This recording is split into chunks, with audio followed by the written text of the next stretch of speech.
من شرور أنفسنا ومن سيئات أعمالنا من يهده الله فلا مضل له ومن يضلل فلا هادي له وأشهد أن لا إله إلا الله وحده لا شريك له وأشهد أن محمدا عبده ورسوله أما بعد فإن خير الحديث كتاب الله وخير الهدي هدي محمد صلى الله عليه وسلم وشر الأمور محدثاتها وكل محدثة بدعة وكل بدعة ضلالة وكل ضلالة في النار۔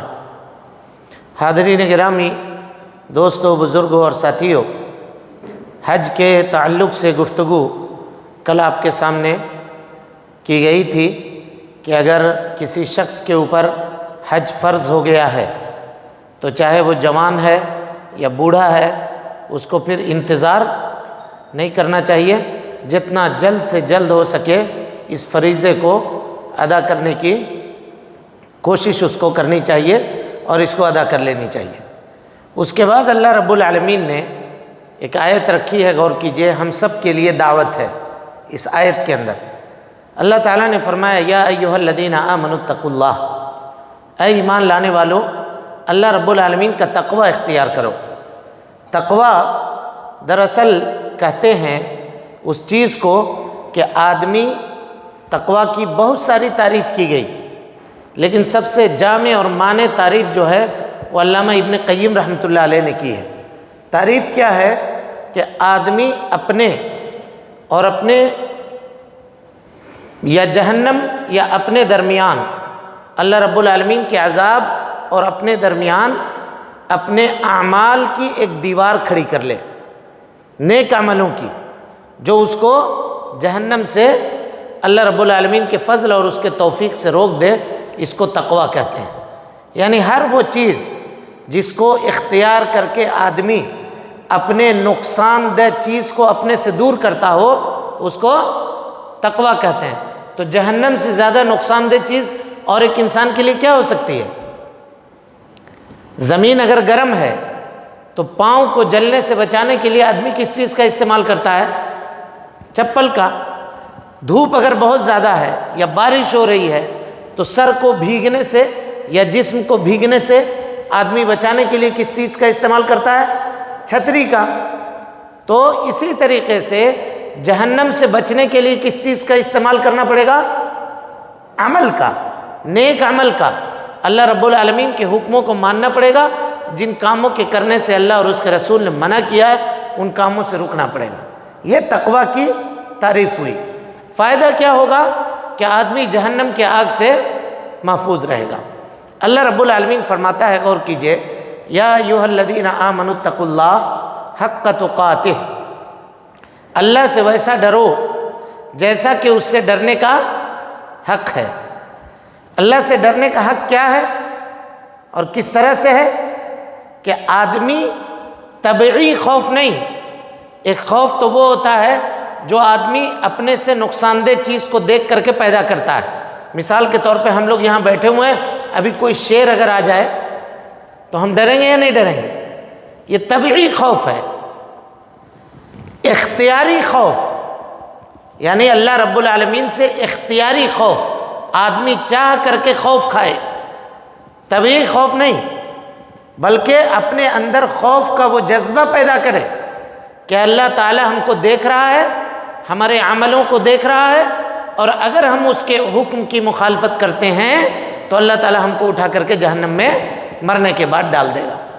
یہ اختیاری خوف آدمی اپنے دل کے اندر پیدا کرے۔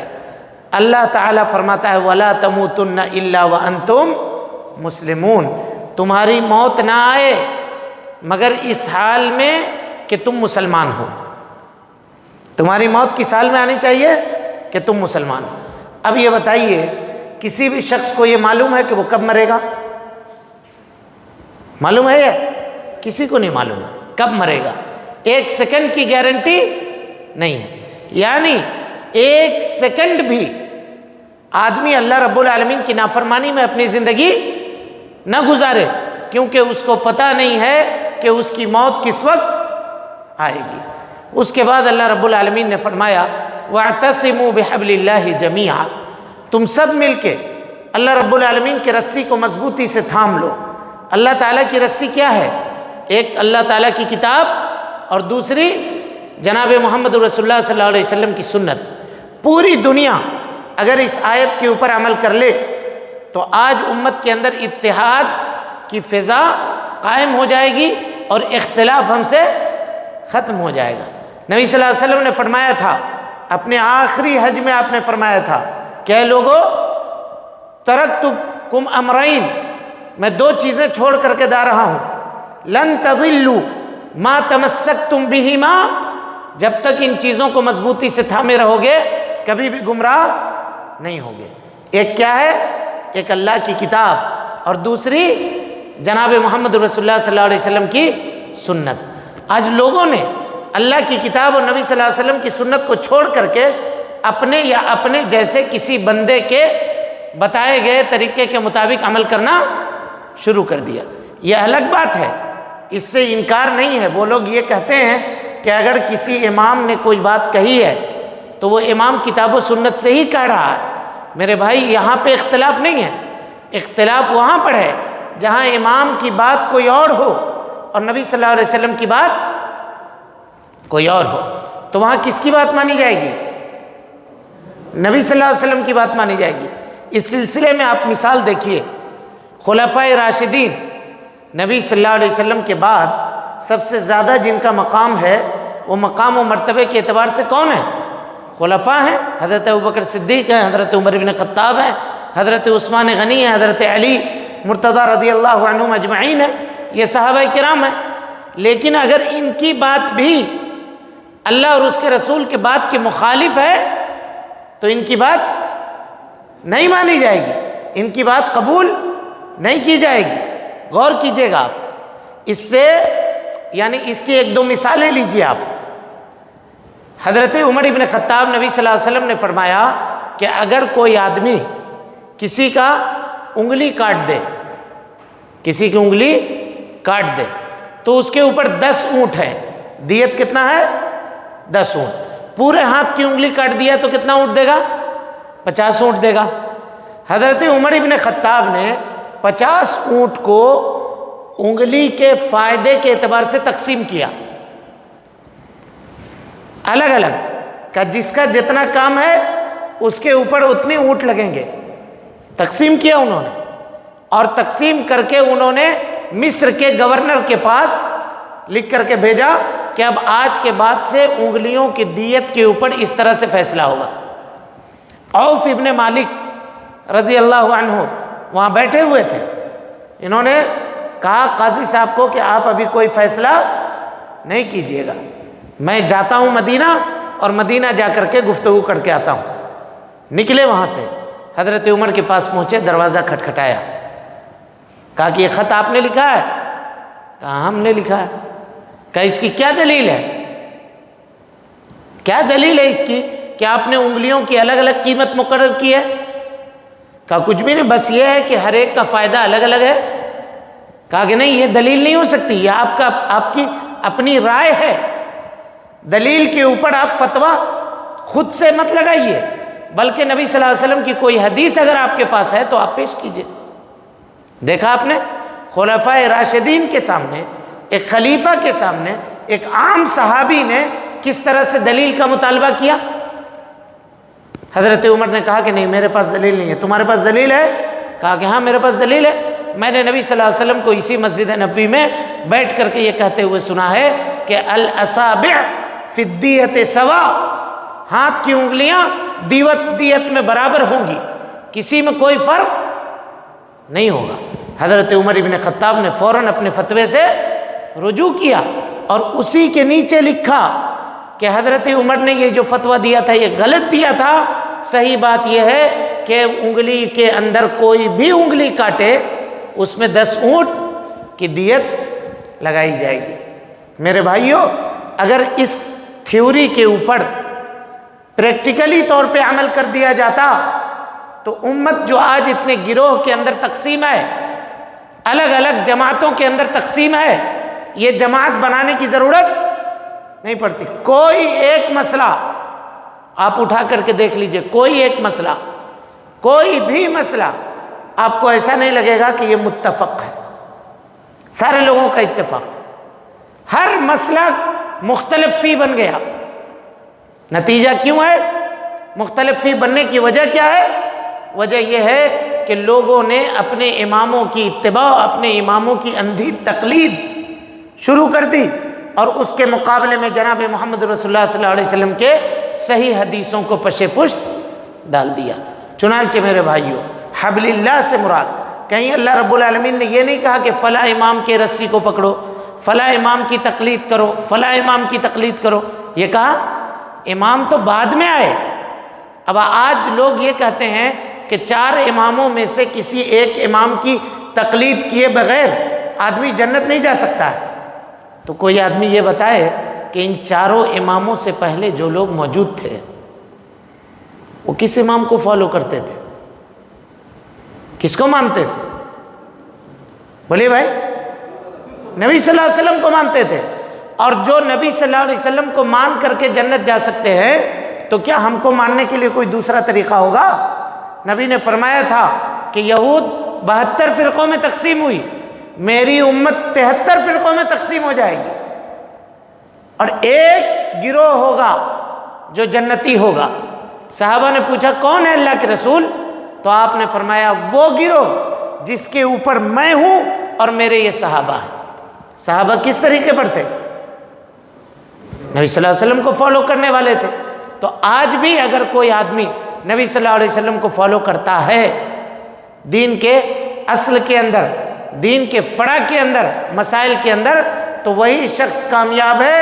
اس کے علاوہ جتنے لوگ ہیں یہ سارے کے سارے راستے سے بھٹکے ہوئے ہیں، صحیح راستے پر، صراط مستقیم کے اوپر یہ لوگ نہیں ہیں۔ کیونکہ صراط مستقیم کتاب اور سنت کے اوپر عمل کرنے کا نام ہے، قرآن مجید کے اوپر اور نبی صلی اللہ علیہ وسلم کی سنتوں کے اوپر عمل کرنے کا نام ہے۔ میرے بھائیوں، اللہ رب العالمین فرماتا ہے کہ تم سب مل کر اللہ کی رسی کو مضبوطی سے تھام لو اور اختلاف مت کرو، اختلاف مت کرو۔ اختلاف کا نتیجہ کیا ہوگا؟ اگر کوئی آدمی اختلاف کرتا ہے تو اختلاف کا نتیجہ کیا ہوگا؟ غور کیجئے، وہی نتیجہ ہوگا جو آج ہو رہا ہے۔ کروڑوں میں تعداد ہے لیکن کوئی حیثیت ہے؟ کوئی حیثیت نہیں ہے۔ کیوں؟ کیونکہ ہماری مضبوط آواز ایک قول کے اوپر جمع ہو ہی نہیں سکتی۔ کوئی اپنا 10 آدمی کا الگ گروپ بنا لیا، کوئی 10 آدمی کا الگ گروپ بنا لیا، نتیجہ یہ ہوا کہ ہماری کوئی مضبوط آواز نہیں ہے۔ ہم اپنی باتوں کو، اپنی مانگ کو، یا اپنے جو ریکوائرمنٹ ہے اس کو صحیح طور پہ لے جا کر کے کہیں پیش کرنے کے قابل اور لائق نہیں ہے۔ یہی تو اللہ رب العالمین نے کہا تھا وَأَطِيعُوا اللَّهَ، اللہ کی اطاعت کرو، وَرَسُولَهُ، نبی صلی اللہ علیہ وسلم کی اطاعت کرو، وَلَا تَنَازَعُوا، اور آپس میں مت جھگڑو۔ اگر جھگڑنے سے کیا ہوگا؟ فَتَفْشَلُوا، تم ناکام ہو جاؤ گے، وَتَذْهَبَ رِيحُكُمْ، تمہاری ہوا اکھڑ جائے گی، یعنی تمہاری طاقت کچھ بھی باقی نہیں رہے گی۔ وَاصْبِرُوا، اور صبر کرو، ان اللہ مع الصابرین، اللہ رب العالمین صبر کرنے والوں کے ساتھ ہے۔ میرے بھائیوں، اس امت نے وہ دور بھی دیکھا ہے کہ جب لوگوں نے اختلاف کیا تو اختلاف کے نتیجے میں جیتی ہوئی جنگ ہار کے اندر تبدیل ہو گئی۔ جیتی ہوئی جنگ، غزوہ احد کو یاد کیجئے، نبی صلی اللہ علیہ وسلم نے اپنے پیچھے کی پہاڑی کے اوپر 50 صحابہ کرام کو متعین کیا تھا عبداللہ ابن جبیر کی قیادت میں، اور یہ کہا تھا کہ اگر دشمن ہم کو نوچ کر کے کھا بھی جائیں میدان جنگ میں، تم یہ دیکھو کہ لوگ چیل کوے ہمارے گوشت کو کھا رہے ہوں، تب بھی تم نیچے مت اترنا جب تک میں تم کو یہاں سے اترنے کا حکم نہ دے دوں۔ پہلی لڑائی میں، پہلے مرحلے میں مسلمان جیت گئے۔ اب یہاں جو بیٹھے تھے 50 صحابہ جو تعینات تھے، جو کھڑے تھے، ان لوگوں نے آپس میں اختلاف کیا۔ اختلاف کیا کیا؟ کسی نے کہا کہ نہیں، نبی صلی اللہ علیہ وسلم کے کہنے کا یہ مطلب تھا، کسی نے کہا نہیں، نبی صلی اللہ علیہ وسلم کے کہنے کا یہ مطلب تھا، جب مطلب اپنے اپنے مطلب نکالنا، لوگوں نے اپنی اپنی مطلب کو نکالنا شروع کیا، نتیجہ یہ ہوا کہ وہ اختلاف کے شکار ہوئے، 40 لوگ نیچے اتر گئے، 10 لوگ اوپر باقی بچے۔ وہ جنگ جو مسلمان جیت چکے تھے وہ ہار کے اندر تبدیل ہو گئی۔ غور کیجیے، اب اگر آج ہم اختلاف کرتے ہیں، انتشار کے شکار ہوتے ہیں، اپنی الگ الگ ٹولی، اپنی اپنی الگ الگ گروپ بنا کر کے رہتے ہیں، تو کیا اللہ رب العالمین ہم کو غلبہ عطا کرے گا؟ اللہ رب العالمین سربلندی اور سرفرازی ہم کو عطا کرے گا؟ لیکن میرے بھائیوں، لوگ اتحاد کی بات کرتے ہیں، اتحاد اتحاد اتحاد، اتحاد ہوگا کیسے؟ کیسے قائم ہوگی اتحاد؟ کس طرح سے لوگ ایک پلیٹ فارم پہ آ کے جمع ہوں گے؟ اس کی کوئی بات نہیں کرتا۔ طریقہ وہی ہے جو طریقہ نبی صلی اللہ علیہ وسلم کا تھا۔ اللہ رب العالمین نے فرمایا وَكُنْتُمْ عَلَىٰ شَفَا حُفْرَةٍ مِّنَ النَّارِ، یاد کرو اس دور کو کہ جب تم جہنم کے گڑھے کے کنارے گر چکے تھے، پہنچ چکے تھے، فَأَخْرَجَكُم مِّنْهَا، اللہ رب العالمین نے تم کو جہنم سے پکڑ کر کے نکالا۔ کیسے نکالا اللہ نے؟ کس دعوت کے ذریعے نکالا؟ بولیے بھائی، آج لوگ یہ کہتے ہیں کہ توحید کی دعوت مت دیجیے، توحید لوگوں کے سامنے مت پھیلائیے، اس لیے کہ توحید اگر بولیے گا تو لوگوں میں اختلاف ہو جائے گا۔ نماز کے لیے بولیے، زکوٰۃ کے لیے بولیے، حج کے لیے بولیے، روزے کے لیے بولیے، نمازی بنائیے، مسجد میں لائیے۔ نبی صلی اللہ علیہ وسلم نے اتفاق کی جو بنیاد رکھی تھی وہ توحید کے اوپر تھی، اسی لیے پوری زندگی آپ صلی اللہ علیہ وسلم توحید کی دعوت دیتے رہے، توحید کی دعوت۔ اتحاد تو کرنے کی بات آئی تھی نہیں آئی تھی؟ کافروں نے آ کر کے پیشکش کیا تھا، اے محمد صلی اللہ علیہ وسلم، آپ کچھ دن ہمارے معبودوں کی عبادت کر لیجئے، ہم کچھ دن آپ کی معبود کی عبادت کر لیتے ہیں، برابر ہو جائے گا، لڑنے کی کیا ضرورت ہے، جھگڑنے کی کیا ضرورت ہے؟ قرآن میں آیت نازل ہوئی قُلْ يَا أَيُّهَا الْكَافِرُونَ، اے اللہ کے نبی صلی اللہ علیہ وسلم کہہ دیجئے ان کافروں سے، لَا أَعْبُدُ مَا تَعْبُدُونَ، جس کی تم عبادت کرتے ہو اس کی میں عبادت کرنے والا نہیں ہوں، لَكُمْ دِينُكُمْ وَلِيَ دِينِ، تمہارے لیے تمہارا دین، ہمارے لیے ہمارا دین۔ اور آج لوگ مسلمان اتحاد کرتے ہیں، کیوں؟ ان کے گڑی کے سامنے جا کے کھڑے ہو جائیں گے، ان کے تہواروں کے اندر جا کر کے ہم بھی کھڑے ہو جائیں گے، ہار لے کر کے ان کے سامنے کھڑے ہوں گے، ان کے سامنے دیے جلا دیں گے، تو کہتے ہیں اس سے اتحاد ہوگا، اس سے اتحاد ہوگا؟ بولے بھائی، تم جہنم کے کنارے تھے، اللہ نے تم کو جہنم کے کنارے سے نکالا ہے، کس چیز سے نکالا ہے؟ کس چیز سے نکالا ہے؟ توحید کے ذریعے سے نکالا ہے۔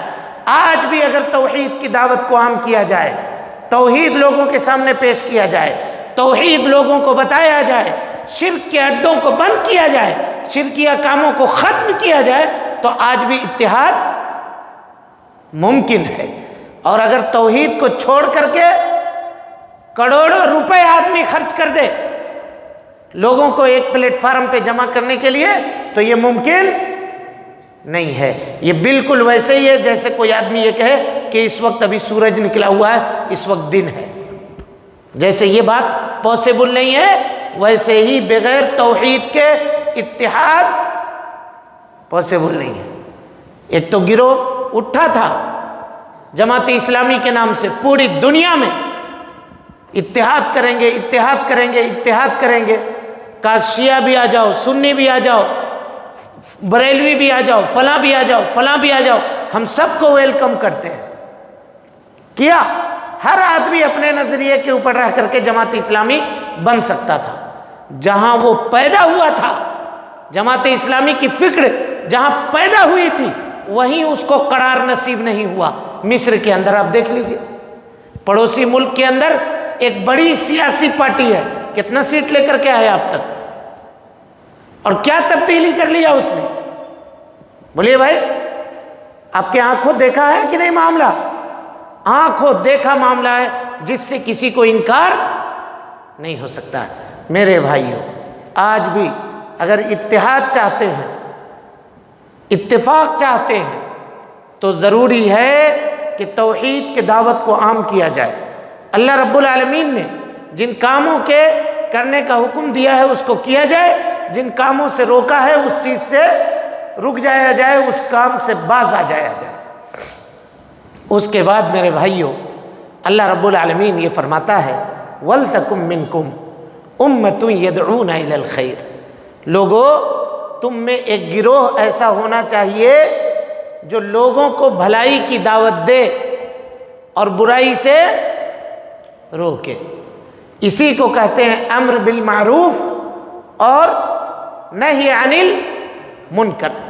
جب تک قوم کے اندر امر بالمعروف اور نہی عن المنکر کرنے والے زندہ رہیں گے، اللہ رب العالمین اس قوم کو عذاب نہیں دے گا۔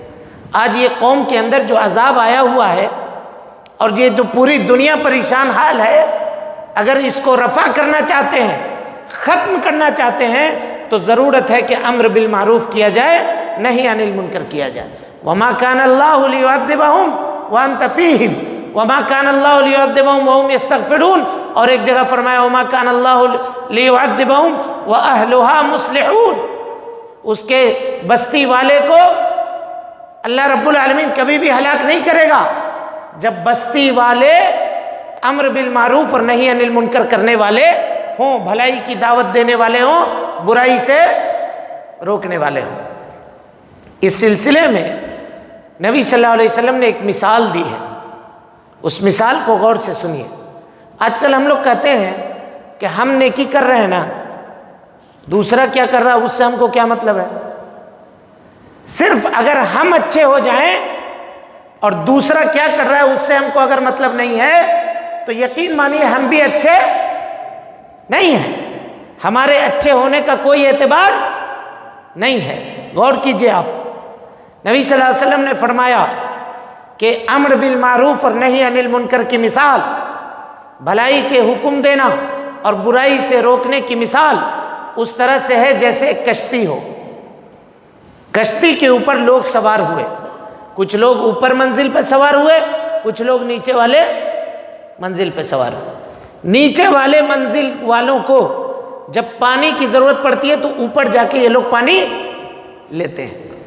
اب نیچے والے یہ سوچیں کہ ہم بار بار اوپر جا کر کے ان کو کیوں دقت تکلیف دیں، ہم کشتی میں نیچے ہی سوراخ کر دیتے ہیں اور یہاں سے پانی لے لیتے ہیں۔ اگر اوپر والوں نے نیچے والوں کو نہ روکا تو کون ڈوبے گا؟ خالی نیچے والے ڈوبیں گے؟ دونوں کے دونوں ڈوبیں گے۔ کہا ام المومنین حضرت عائشہ نے سوال کیا تھا، اے اللہ کے رسول صلی اللہ علیہ وسلم جب عذاب آتا ہے تو بستی میں نیک لوگ بھی ہوتے ہیں، اچھے لوگ بھی ہوتے ہیں، چھوٹے چھوٹے بچے بھی ہوتے ہیں جن کا کوئی گناہ نہیں ہوتا، پھر وہ کیوں ہلاک کیے جاتے ہیں؟ کہ اللہ رب العالمین کا جب عذاب اترتا ہے تو کسی کو دیکھ کر کے نہیں اترتا۔ نبی صلی اللہ علیہ وسلم نے فرمایا کہ تم ضرور بھی ضرور امر بالمعروف کرو، بھلائی کا حکم دو، برائی سے روکو، ورنہ اللہ رب العالمین تمہارے اوپر ایسی ذلت مسلط کر دے گا کہ وہ قیامت تک تم سے اٹھائی نہیں جائے گی، قیامت تک تم سے الگ نہیں کی جائے گی، وہ ذلت تمہارے اوپر سے ختم نہیں کی جائے گی۔ میرے بھائیوں، آج دور ہے کہ ہم امر بالمعروف بھلائی کا حکم دیں اور برائی سے لوگوں کو منع کریں، برائی سے لوگوں کو روکیں، بلکہ اللہ رب العالمین نے فرمایا کہ تم ایک بہترین امت ہو۔ بہترین امت کیسے ہے؟ بھلائی کا حکم دیتے ہو، برائی سے روکتے ہو، یہ ہمارا کام ہے۔ ہم کو اللہ نے اسی لیے بنایا ہے، ہم کو اللہ نے اسی لیے پیدا کیا ہے۔ ہم سے پہلے جو بہترین امت تھی کون تھی؟ یہود تھی، یہودی تھی۔